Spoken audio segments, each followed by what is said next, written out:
नमस्कार। दिव्य ज्योतिष परामर्श केंद्र में आप सभी लोगों का हृदय से स्वागत है। आज हम चर्चा करेंगे कि मेष लग्न की जो कुंडली होती है, मेष लग्न के जो जातक होते हैं, उन्हें कौन सी सावधानियां बरतनी चाहिए, कौन सा उपाय करना चाहिए और अपने किन ग्रहों को बलवान करना चाहिए, इसी के संदर्भ में हमारी ये छोटी सी चर्चा है। ये जो सामने आपके चार्ट आपको दिखाई दे रहा है, इसके पहले खाने में 1 नंबर लिखा हुआ है। 1 नंबर पे जो राशि होती है वो मेष राशि होती है, इसीलिए ये जो कुंडली आपकी बन गई है वो मेष लग्न की हो गई। इसको आप कह सकते हैं कि ये मेष लग्न की कुंडली है। ये आपकी मेष लग्न की कुंडली है। तो सबसे पहले किसी भी कुंडली में हमें योग कारक ग्रहों के बारे में विचार करना चाहिए कि कौन से ग्रह हैं जो हमारी कुंडली के योग कारक हैं। तो योग कारक ग्रहों का जब विचार किया जाता है तो लग्न को देखा जाता है, पंचम को देखा जाता है और नवम भाव को। लग्न, पंचम और नवम। लग्न जो है वो आपका व्यक्तित्व है, आप स्वयं होते हैं। पंचम आपका ज्ञान है और नवम आपका भाग्य है। प्रिय मित्रों, आप भली भांति जानते हैं जीवन में आगे बढ़ने के लिए सबसे पहले आपका व्यक्तित्व का अच्छा होना जरूरी है। अगर आपका व्यक्तित्व अच्छा है तभी आप आगे बढ़ सकते हैं। उसके बाद अगर व्यक्तित्व अच्छा हो गया, आपका कैरेक्टर, आपका स्वभाव अच्छा हो गया, आपका शरीर अच्छा हो गया, तो फिर आपके अंदर ज्ञान का होना जरूरी है। 5वें नंबर पर जो त्रिकोण भाव है ये आपका ज्ञान भाव है, तो आपके अंदर ज्ञान का होना जरूरी है। अब आपका व्यक्तित्व अच्छा हो गया, ज्ञान अच्छा हो गया और ये जो 9वां भाव है ये भाग्य का भाव है। अब आपका भाग्य भी अच्छा हो गया।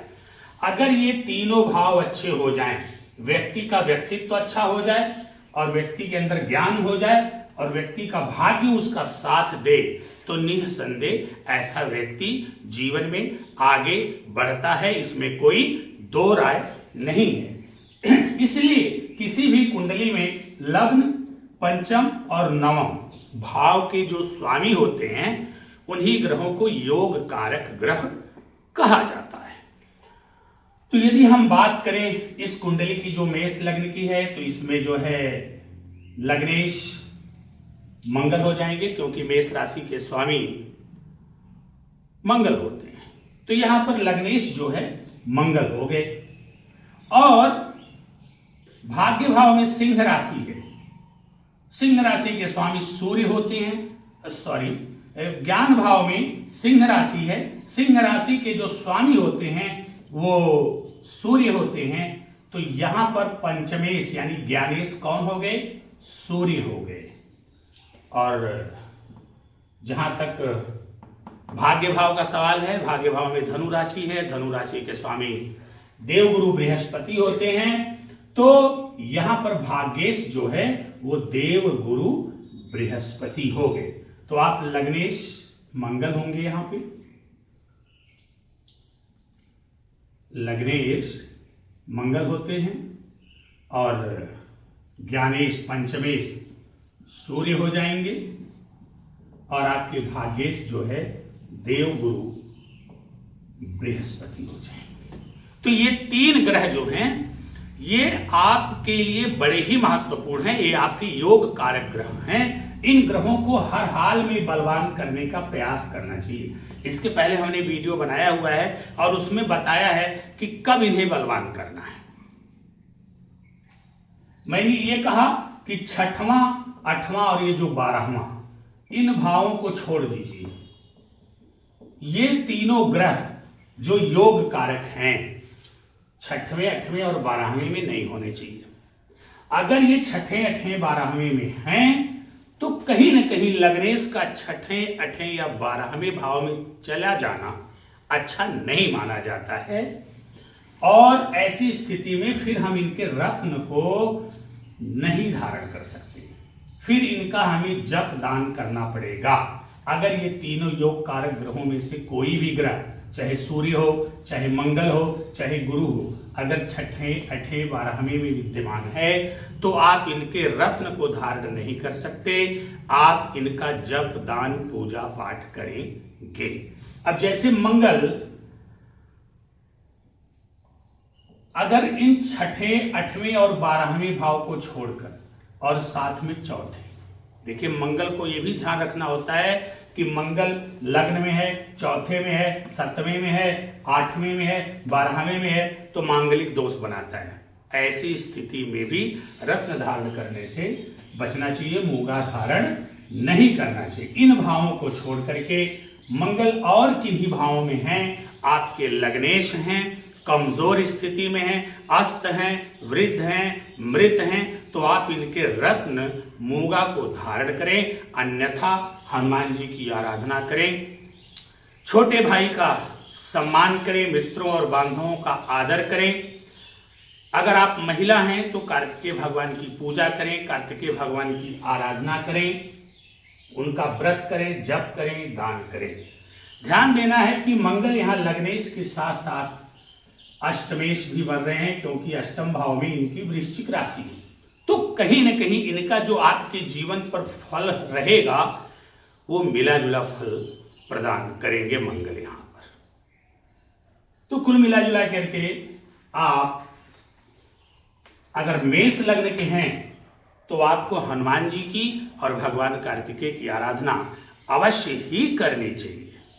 छोटे भाई का सम्मान करिए, मित्रों का, बांधवों का सम्मान करिए, उनके साथ कोई धोखा इत्यादि मत करिए। आइए बात करते हैं पंचम भाव की। पंचम भाव में सूर्य, पंचमेश जो होते हैं वो सूर्य होते हैं।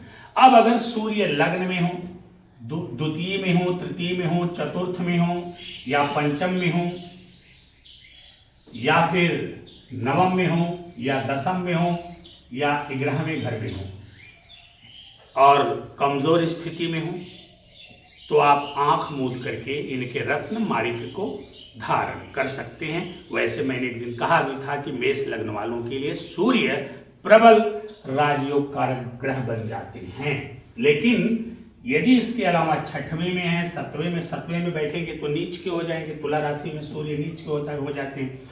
सूर्य 6वें में है, 7वें में है, 8वें में है, या फिर 12वें में है। अगर ऐसी स्थिति में सूर्य हैं तो फिर आपको माणिक्य रत्न धारण करने से बचना चाहिए। आपको जो है सूर्य भगवान की आराधना करनी चाहिए, आदित्य हृदय स्तोत्र का पाठ करना चाहिए, पिता का सम्मान करना चाहिए, पिता समान व्यक्तियों का भी सम्मान करना चाहिए, और मंदिरों में जाकर के बंदरों को गुड़ खिलाना चाहिए। इसके अलावा आप गेहूं का भी दान कर सकते हैं। बहुत सारी चीजें आप हमारे YouTube चैनल पर जाएंगे तो वहां पर हमने सूर्य के लिए बताई हुई है। अगली बात करते हैं भाग्येश की। तो भाग्येश यहाँ पर देवगुरु बृहस्पति हो रहे हैं। भाग्येश होने के साथ साथ व्ययेश भी देवगुरु बृहस्पति बन रहे हैं। तो देवगुरु बृहस्पति भी यहाँ पर मिला जुला फल प्रदान करेंगे, कुछ भाग्य भाव का और कुछ व्यय भाव का फल प्रदान करेंगे। लेकिन चूंकि आपके लिए योग कारक हैं, इसलिए आपके लिए सर्वाधिक फल जो है भाग्य भाव का ही प्रदान करेंगे, क्योंकि देवगुरु बृहस्पति भाग्य भाव के कारक होते हैं। भाग्य देखना होता है तो देवगुरु बृहस्पति को ही देखा जाता है। तो यदि आप मेष लग्न के हैं तो देवगुरु बृहस्पति यदि 6वें, 7वें, जिन्हें 6वें भाव, 8वें भाव, 10वें भाव और 12वें भाव, 6, 8 और 10 में यदि देवगुरु बृहस्पति बैठे हैं, 6, 8, 10 और 12, इन चारों भावों में अगर देवगुरु बृहस्पति बैठे हुए हैं, क्योंकि 10वें भाव में अपनी मकर राशि में जाकर के नीच के हो जाएंगे, तो ऐसी स्थिति में आपको रत्न धारण नहीं करना चाहिए। विष्णु भगवान की आराधना करनी चाहिए, बड़े बुजुर्गों का सम्मान करना चाहिए, गुरुओं का आदर करना चाहिए, गुरुओं का सम्मान करना चाहिए। इस तरह से यदि आप करेंगे तो निश्चित रूप से जो है आपको जबरदस्त फल प्राप्त होगा। केले का वृक्ष लगाइए, उसको निरंतर जल दीजिए, ये सारा काम आप करेंगे। तो ये तो रही बात योग कारक ग्रहों की। अब अगला जो सबसे महत्वपूर्ण घर होता है वो ये दशम भाव होता है, क्योंकि ये कर्म भाव है और कर्म भाव में 10 नंबर लिखा हुआ है और लाभ भाव में 11 नंबर लिखा हुआ है। आप देखिए, अब यहां पर कर्म भाव के स्वामी शनि हो गए। कुंडली किस लग्न की है? मेष लग्न की, लेकिन कर्म के कारक कौन है? शनि हैं। आपको ध्यान रखना है कि आपको कर्मठी बनना होगा, कार्यों के प्रति जिम्मेदार भी बनना होगा, सत्कर्म से भी जुड़ना होगा। अब यहां पर नीलम तो आप धारण नहीं कर सकते, परंतु शनि को प्रसन्न करने का एकमात्र रास्ता है कर्म और सत्कर्म। कर्म और सत्कर्म दोनों को करते हुए आप कर्तव्य निष्ठ होकर के, पूर्ण निष्ठावान होकर के, निष्ठा पूर्वक जब अपने कार्यों को करेंगे, सत्कर्म का सहारा लेंगे, दान पुण्य इत्यादि करेंगे, मजदूरों के प्रति, अधीनस्थ कर्मचारियों के प्रति, छोटे लोगों के प्रति, मजबूर लोगों के प्रति, उनके प्रति जब आप सम्मान का भाव रखेंगे तो निश्चित रूप से जो है शनि को बल मिलेगा और आपका कर्म क्षेत्र प्रबल होगा। वो चाहे गवर्नमेंट सर्विस हो या प्राइवेट सर्विस हो या आपका कोई बिजनेस व्यापार हो, उसमें जबरदस्त सफलता आप प्राप्त करेंगे। आपको शनि का भी जाप करना चाहिए। शनि के लिए, उनको प्रसन्न करने के लिए सबसे बढ़िया उपाय होता है गरीबों की, मजदूरों की, मुफलिसों की, मजलूमों की सेवा करना। यदि आप इन सारे कार्यों को करेंगे तो लाभ भी होगा और यहां पर आपको आपका कार्य भी सिद्ध होगा, इसमें कोई दो राय नहीं है। यहां पर आप देख सकते हैं सुख भाव में ये जो भाव है, यहां पर चंद्रमा की राशि कर्क राशि, तो सुख भाव के स्वामी कौन हो गए?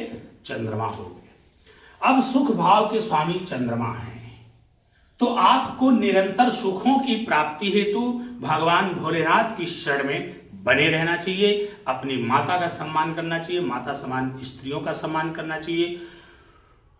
पानी की बर्बादी आपको नहीं करनी चाहिए, जल आपको बर्बाद नहीं करना है। जल बर्बाद करेंगे तो आपका चंद्रमा खराब होगा, मां का अपमान करेंगे तो चंद्रमा खराब होगा और आपके जीवन से सुख संपत्ति नष्ट हो जाएगी। यहाँ पर चंद्रमा भूमि भवन वाहन के कारक हैं। आप जितना ही माता का सम्मान करेंगे, माता समान स्त्रियों का सम्मान करेंगे और साथ ही साथ जल और दूध की यानी द्रव की बर्बादी नहीं करेंगे तो निश्चित रूप से चंद्रमा आपको सारी सुख सुविधा प्रदान करेंगे।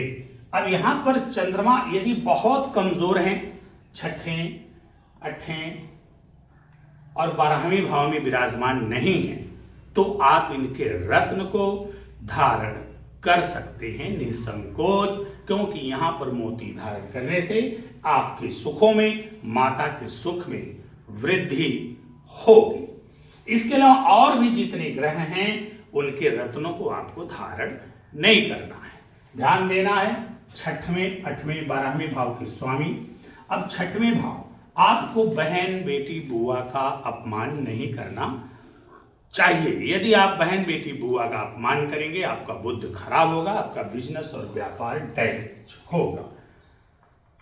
आपको छोटे भाई का कभी भी अपमान नहीं करना चाहिए। यदि आप छोटे भाई का अपमान करेंगे या जुआ, सट्टा, लॉटरी या किसी प्रकार के नशे इत्यादि में या किसी चोरी, डकैती, स्मगलिंग इत्यादि से आप जुड़ेंगे तो आपको जेल जुर्माना भी जाना पड़ेगा। ये सावधानी आपको बरतनी चाहिए। यहां पर ये ध्यान देना है कि आपको अपने से बड़ों का सदैव सम्मान करना है, गुरुओं का आदर करना है, गुरुओं का सम्मान करना है, बड़े भाई का सम्मान करना है। इसके अलावा हो सके तो समय समय पर जो अनाथालय हैं या अस्पताल वगैरह हैं उसमें आपको कुछ न कुछ दान अवश्य करना चाहिए। बात कर लेते हैं द्वितीय भाव की, क्योंकि यहां से धन का विचार किया जाता है। तो यहां पर द्वितीयेश यानी धनेश और सप्तमेश विवाह का जो स्वामी है वो आपके शुक्र बन रहे हैं, यानी शुक्र देव। अब यहां पर आपको क्या करना है, आप रत्न को मत धारण करिएगा, बस आप माता लक्ष्मी की आराधना करिए, स्त्रियों का सम्मान करिए, स्त्री जाति का सम्मान करिए, अपने चरित्र को ऊंचा बना करके रखिए। आप देखेंगे आपको जबरदस्त धन लाभ होगा और आपका बिजनेस व्यापार भी अच्छा चलेगा, साथ में आपको वैवाहिक सुखों की भी प्राप्ति होगी। जैसा कि मैंने कहा, यदि आप बहन बेटी बुआ का सम्मान करते हैं तो इस तरह से आप देखेंगे कि आपको ये देखने को मिलेगा कि ये आपका जो है व्यापार बिजनेस तो बढ़ेगा ही बढ़ेगा, साथ ही आपका पराक्रम भी बढ़ेगा, आपके छोटे भाई बहन भी सुखी रहेंगे। तो प्रिय मित्रों, यदि आप मेष लग्न के हैं तो जैसा मैंने आपको बताया है आप ठीक वैसा करिए, आपको जबरदस्त फल की प्राप्ति होगी। इन तीनों योग कारक ग्रहों जो कि आपके लग्नेश, पंचमेश और भाग्येश हो रहे हैं, लग्नेश यहाँ पर मंगल हो रहे हैं और पंचमेश यहाँ पर सूर्य हो रहे हैं और भाग्येश आपके गुरु हैं। ये तीनों आपके योग कारक ग्रह हैं। इनके रत्नों को आप किसी अच्छे ज्योतिषी से परामर्श लेकर के धारण कर सकते हैं। आवश्यकता पड़ने पर आपके द्वारा मोती भी धारण किया जा सकता है। इसके अलावा और किसी रत्न का अगर सजेशन आपको दिया जाता है तो आप रत्न धारण मत करिए, उस ग्रह से संबंधित जप दान एवं पूजा पाठ करिए। आप देखेंगे आपको जबरदस्त सफलता प्राप्त होगी। बाकी जो मैंने सावधानियां बताई हैं वो सावधानियां बरतिए। जिनकी सेवा करने के लिए मैंने कहा है उनकी सेवा करिए। एक बार कर्म और सत्कर्म से जुड़ कर तो देखिए, अगर आपका जीवन खुशहाल न हो जाए तभी कहिएगा अरे ज्योतिष विज्ञान है क्या। ज्योतिष विज्ञान तो उसी विज्ञान का नाम ज्योतिष विज्ञान है जो हमें कर्म के साथ साथ सत्कर्म की भी प्रेरणा देता है। आशा करते हैं हमारा ये वीडियो आपके लिए बहुत ही लाभप्रद होगा। आप इस वीडियो को देख करके अपने जीवन को सुखी, संपन्न एवं समृद्ध बनाएंगे। साथ ही उन लोगों से मेरा निवेदन है जिन लोगों ने अभी तक मेरे चैनल को सब्सक्राइब नहीं किया है वो लोग मेरे चैनल को सब्सक्राइब करें, बेल आइकन का बटन भी दबाएं, साथ ही साथ वीडियो पर लाइक, कमेंट और शेयर करें। और अपने कोई विचार रखना चाहते हैं तो कमेंट बॉक्स में रख सकते हैं। आज के लिए बस इतना ही। नमस्कार।